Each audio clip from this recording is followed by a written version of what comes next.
हमारा भारत महान, काफ़ी महान है और महानता के चर्चे भी। अभी धीरे धीरे देखेंगे कि हमारी महानता कितनी फैली हुई है। उत्तर प्रदेश का जिला हाथरस के एक गांव बूलगढ़ी में जो भी घटना घटी वो आप सबको पता है। उस घटना के बाद जो कुछ भी होता है हम उस पर बात करेंगे। इतने अच्छे अच्छे एलिगेशंस, इतने अच्छे अच्छे तथ्यों को तोड़ मरोड़ कर दिखाना, पूरा लीपापोती करना यूपी सरकार के द्वारा सब देखते हैं। उससे पहले हम एक डाटा देखेंगे जो बेहद ज़रूरी है। एनसीआरबी के एक डाटा से हमें पता चलता है कि 2012 के निर्भया केस एक ऐसा घटना जिसने हमारे पूरे देश को जड़ से हिला दिया था। उस घटना के बाद हमारे देश में रेप इंसिडेंट्स और भी बढ़े हैं। अगर हम स्टेट वाइज एनालिसिस करते हैं तो पता चलता है कि पिछले 10 सालों में जो top 10 rape case reported states हैं उनमें केसेस बिल्कुल डबल हो गए हैं। पूरे देश भर में जितने भी रेप केस रिपोर्ट किए जाते हैं उनमें 5 में से 4 विक्टिम इन्हीं 10 राज्यों में से होते हैं। इन 10 राज्यों में से सबसे बुरी स्थिति राजस्थान की है, फिर उत्तर प्रदेश, मध्य प्रदेश, महाराष्ट्र, केरल, असम, हरियाणा, झारखंड, उड़ीसा, फिर दिल्ली। राजस्थान में यही केसेस पिछले 10 सालों में 4 गुना बढ़ गया है। एनसीआरबी के एक और डाटा से हमें पता चलता है कि पिछले साल 2018 के मुकाबले 2019 में क्राइम अगेंस्ट वुमेन 7% बढ़ गया है। हमारे देश में average 87 cases, rape cases daily report किए जाते हैं। अब आते हैं हाथरस में। 14 सितंबर को जो कुछ भी होता है वो आप सभी को पता है। हम उस घटना के बाद से देखते हैं। ये घटना 14 तारीख के सुबह 9:30 बजे घटित होता है। इसके 1 घंटे बाद 10:30 बजे स्थानीय थाना में इसका एफआईआर दर्ज कराया जाता है। एफआईआर दर्ज कराते समय पीड़िता को थाना के अंदर एक नीचे बने सिलाफ पे रखा जाता है।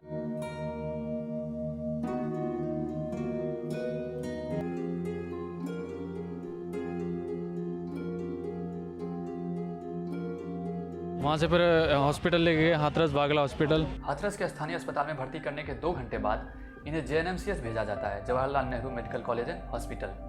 जब इन्हें जेएनएमसीएच लाया जाता है उस समय का स्थिति बताते हुए वहाँ के CMO doctor M A Malik कहते हैं कि उस समय इनकी जीभ कटी हुई थी, गला पर गहरा निशान था, दोनों हाथ पैर काम करना बंद कर चुका था, स्पाइनल इंजरी होने के कारण ये बैठ नहीं सकती थी, इनकी आंखें फूली हुई थी और ये कुछ बोल भी नहीं पा रही थी। परिवार वालों ने सिर्फ गला दबाने की बात कही थी, इसीलिए उन्हें न्यूरो सर्जरी डिपार्टमेंट में भेज दिया जाता है। उनके कुछ ना बोल पाने के कारण डॉक्टर एम ए मलिक कहते हैं कि उनका स्टेटमेंट लेना उस समय मुश्किल था, इसलिए उनका स्टेटमेंट नहीं लिया गया था।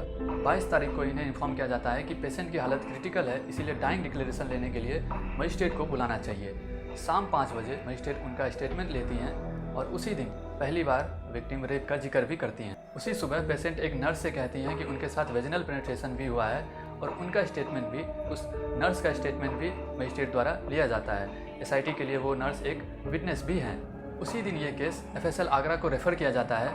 हेल्थ मिनिस्ट्री के प्रोटोकॉल के हिसाब से कोई भी एग्जामिनिंग डॉक्टर ये ना तो डिनाई कर सकता है ना ही कंफर्म कर सकता है कि किसी के भी साथ सेक्सुअल ऑफेंस हुआ है या नहीं। वहाँ के मेडिकल एग्जामिनर डॉक्टर फैज़ अहमद कहते हैं कि विक्टिम के बॉडी पर जोर ज़बरदस्ती बल प्रयोग के चिन्ह मिले हैं। यहाँ एमएलसी के कुछ की पेजेस आप देख सकते हैं, मैं इसे पढ़ना नहीं चाहूँगा, आप खुद पढ़ सकते हैं। 22 सितंबर को ये केस एफएसएल आगरा को रेफ़र करने के 3 दिन बाद 25 सितंबर को उनका सैंपल कलेक्ट किया गया, मतलब घटना होने के 11 दिन बाद। 28 सितंबर को विक्टिम के घर वाले चाहते हैं कि उन्हें दिल्ली रेफ़र किया जाए, तो जेएनएमसीएच ने उन्हें एम्स दिल्ली में रेफ़र किया।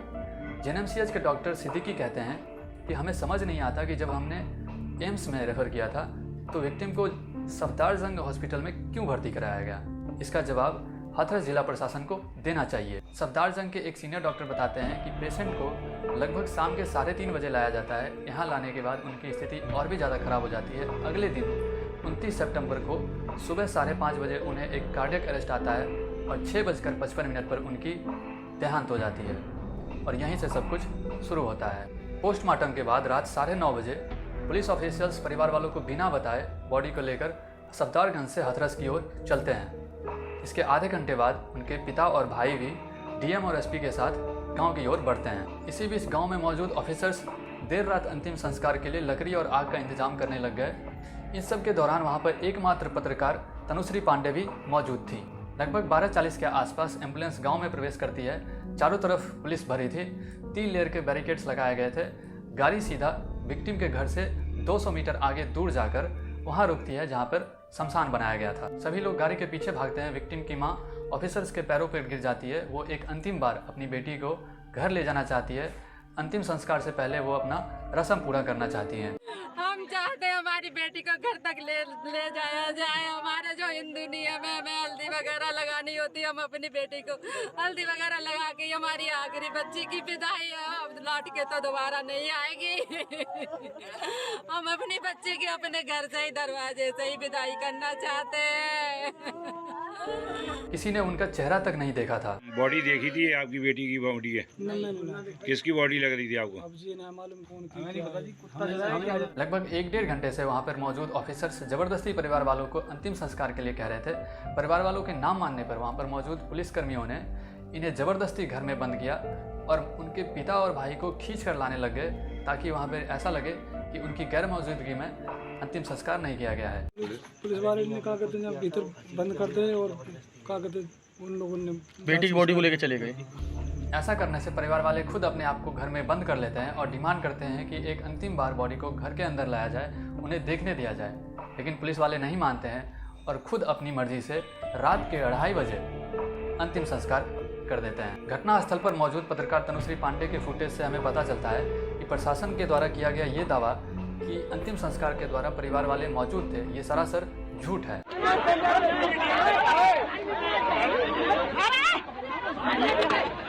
कुछ गलतियां हुई है आपसे, इसको बात को आपको स्वीकार करना चाहिए।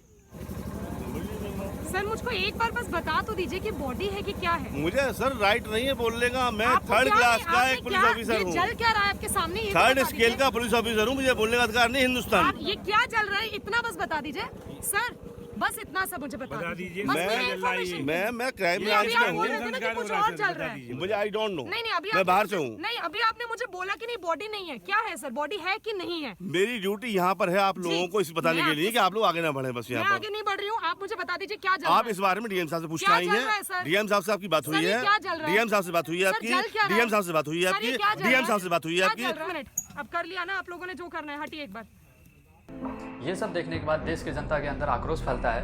उत्तर प्रदेश के मुख्यमंत्री योगी आदित्यनाथ का ये ट्वीट भी आता है। लोग धरना प्रदर्शन पर निकलने लगते हैं, काफ़ी सारे ट्वीट्स होने लगते हैं। भीमसेना प्रमुख चंद्रशेखर आज़ाद को हाउस अरेस्ट पर रखा जाता है। अगले दिन 1 अक्टूबर को हाथरस में धारा 144 लागू कर दिया जाता है। पूरे गांव को एक कंटेनमेंट जोन घोषित कर दिया जाता है। सारे मेन रोड्स ब्लॉक कर दिए जाते हैं। पूरा गांव एक पुलिस छावनी में तब्दील हो जाता है। किसी भी मीडिया कर्मी या नेता को आना अलाउ नहीं होता है।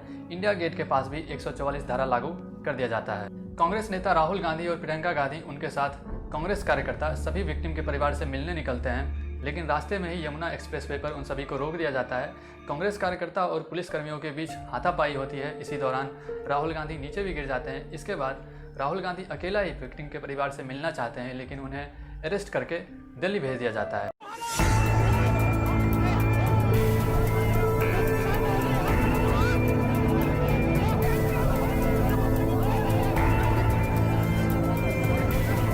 अगले दिन 2 अक्टूबर को तृणमूल एमपी डेरेक ओब्रायन के साथ भी ऐसा ही होता है।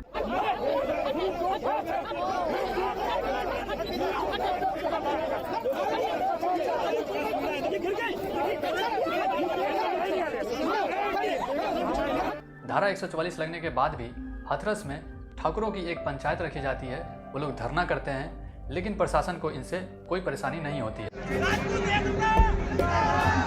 Hathras, ex-BJP MLA Rajveer Singh Pahalwan organized a meeting of over 500 so-called upper caste people.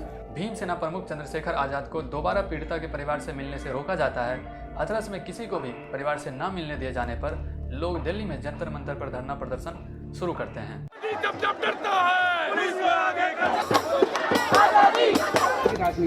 आज समय है, कल किसी और बहन के साथ ऐसा ना हो तो एकजुट होकर इस लड़ाई को लड़ें। कचरे की तरह जलाए इन जालिमों ने। इन जालिमों को सत्ता में बनाने का कोई अधिकार नहीं। उधर विक्टिम के परिवार को बिल्कुल कैद करके रखा जाता है। सभी के फोन्स ले लिए जाते हैं। मीडिया के फोन्स को टैप किया जा रहा होता है। घेराबंदी कर रखी है चारों से, छत पे, गांव में, गली में। फोन है सबके पास? फोन नहीं है, फोन तो छुड़ा लिया है। इसी बीच एक और वीडियो सामने आता है जिसमें हाथरस के डीएम परिवार वालों को धमकाते हुए नजर आते हैं। ये मीडिया वाले मैं आपको बता दूं, आज अभी आधे चले गए, कल सुबह तक आधे और निकल जाएंगे, 2-4 बजेंगे कल रात को, तो हम ही आपके साथ खड़े हैं। ठीक है? अब आपकी इच्छा, आपको बार बार बयान बदलना नहीं बदलना है, अभी जल्दी बदल जाए कि नहीं। ये सब देखने के बाद एक बार फिर से सभी लोग विक्टिम के परिवार से मिलने निकलते हैं और पुलिस कर्मियों के साथ दंगा भी होने लगता है।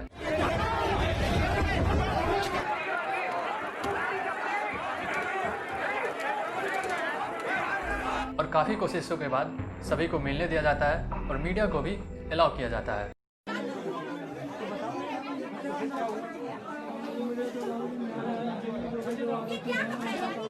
घर वाले इतने डरे हुए थे कि वो अकेले में किसी भी ऑफिसर से मिलना तक नहीं चाहते थे। आप ये कह रहे हैं कि आपको मीडिया के माइक से दिक्कत नहीं है, लेकिन आपको अकेले में बात करने में डर लगता है? हाँ, हमें डर लग रहा है। एक जैसे कि कुछ हमें कोई पता नहीं है कि क्या करवाएंगे, क्या होगा हमारे साथ। हम लोगों को अपनी जिंदगी को कोई पता ही नहीं है। सभी के मिलने दिए जाने के बाद भीमसेना प्रमुख परिवार वालों की तरफ से सरकार के सामने कुछ मांगे रखते हैं। सरकार से परिवार के लिए वायु सैनिक सुरक्षा की मांग करता हूं। हमारी मांग ये है कि सुप्रीम कोर्ट के रिटायर्ड जस्टिस की निगरानी में ये पूरा केस चल। कांग्रेस के 500 कार्यकर्ताओं और भीमसेना के लगभग 400 कार्यकर्ताओं पर एफआईआर भी दर्ज होता है। आपके नेता संजय सिंह पर इंक भी फेंकी जाती है। पीएफआई के दलालों वापस जाओ, वापस जाओ, वापस जाओ।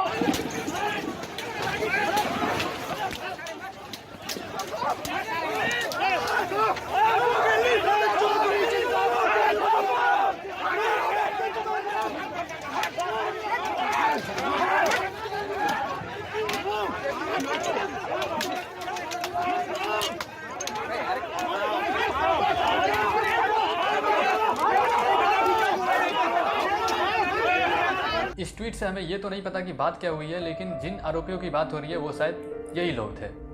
एडीजी प्रशांत कुमार और हाथरस पुलिस प्रशासन एफएसएल की रिपोर्ट आने के बाद ये क्लेम करते हैं कि रेप हुआ ही नहीं। मेरे समझ में ये नहीं आता है कि कोई एडीजी या कोई भी पुलिस ऑफिसर इतना मूर्ख कैसे हो सकता है कि उसे सुप्रीम कोर्ट के द्वारा बताए गए रेप का डेफिनेशन ही पता ना हो।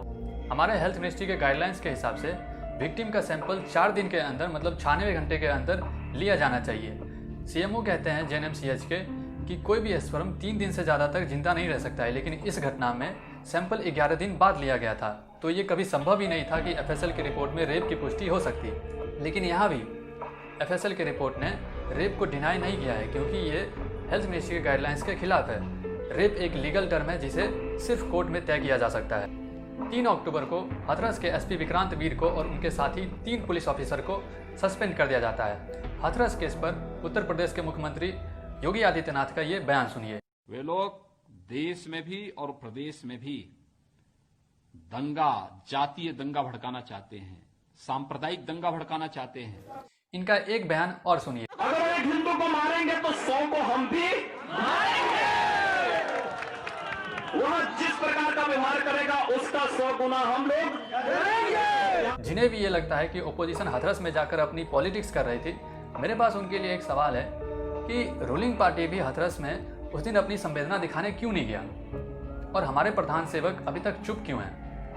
देश दुनिया की हर बात पे वो ट्वीट करते हैं, लेकिन अभी तक हाथरस के बारे में वो चुप हैं। और हमारे सामने कुछ ज्ञानी लोग भी आ रहे हैं, जैसे कि ये भाजपा के विधायक। एक विधायक के साथ साथ शिक्षक हूँ। ये घटनाएं संस्कार से ही रुक सकती है, शासन और तलवार से रुकने वाला नहीं। सभी पिता और माता का धर्म है कि अपनी जवान और युवती बेटी को भी एक संस्कारित वातावरण में रहने, चलने और वातावरण में अपना व्यवहार, एक शालीन व्यवहार प्रस्तुत करने का तरीका सीखना चाहिए और सिखाना चाहिए। मेरा एक सवाल है इनसे कि 8 साल की बच्ची, 3 साल की बच्ची और 6 साल की बच्ची को कौन सी संस्कार दी जाए, और 86 साल की महिला को कौन से कपड़े पहनाए जाएं। ये अकेला ज्ञान देने वाले नहीं हैं, इनके जैसे बहुत हैं। पूरे हाथरस में एक्यूज के सपोर्ट में रैली चल रही है। एक क्लिप है जिसमें आप देख सकते हैं कि भीमसेना प्रमुख चंद्रशेखर आजाद को खुले आम धमकी दी जा रही है। इसको सीबीआई पे भरोसा नहीं है, आराम से। इसको एसआईटी पे भरोसा नहीं है, इस पे कानून पे भरोसा नहीं है। एक बार मुलाकात कर, हम तुझे भरोसा दिलाएंगे। जो तू यहाँ राजनीति कर रहा है ना, तुझे भरोसा दिला देगा दौड़िया। इसके पीछे पुलिस भी खड़ी है, और मैंने तो सुना है कि चंदन लगाने से दिमाग शांत होता है, लेकिन यहाँ तो उल्टा हो रहा है। और इसे अगर प्रशासन और एसआईटी पे इतना ही भरोसा है तो फिर चिल्ला क्यों रहा है। हम तो केवल युवा ताकत दिखाते हैं, और हमने अगर खड़े हो गए तो सब मुश्किल हो जाएगा पूरे भारत का चलना, क्योंकि हमें चाबी, हमें इस देश की चाबी। चीफ जस्टिस बोबडे ने इस पूरे घटना को असाधारण और चौंका देने वाला कहा। विक्टिम की रातों रात अंतिम संस्कार कर देने की सफाई में उत्तर प्रदेश सरकार ने एक हलफनामा दाखिल किया और उसमें लिखा कि सांप्रदायिक हिंसा को रोकने के लिए ऐसा किया गया। मतलब मूर्ख समझने की भी सीमा होती है। न्यूज़ लॉन्ड्री के द्वारा की गई एक सर्वे आपको उत्तर प्रदेश का देखना चाहिए। उत्तर प्रदेश के 75 में से 46 जिलों में एसपी, डीएम या फिर आईजी रेंज स्तर के अधिकारी ठाकुर हैं। शेष बचे 29 जिलों में प्रदेश की सभी जातियों की हिस्सेदारी है। यही हाल उत्तर प्रदेश के 1463 थानों का है। इनमें से 50% से अधिक थानों के एसएचओ सब ठाकुर जाति के हैं। इतने सारे सवाल और आरोप के बाद एक सवाल मेरे पास भी है कि जब विक्टिम को एम्स रेफर किया गया तो उन्हें सफदरजंग हॉस्पिटल में क्यों लाया गया? कहीं ऐसा तो नहीं कि हॉस्पिटल और हाथरस प्रशासन एक दूसरे से मिले हुए थे? ये कोई बड़ी बात नहीं है क्योंकि वहाँ के डीजीपी, डीएम और एसपी भी सभी अपर कास्ट के सपोर्ट में हैं। तो कहीं ऐसा तो नहीं कि उन्हें जानबूझकर हॉस्पिटल में मार दिया गया हो? क्योंकि सब कुछ इतना जल्दी जल्दी करने की क्या ज़रूरत थी?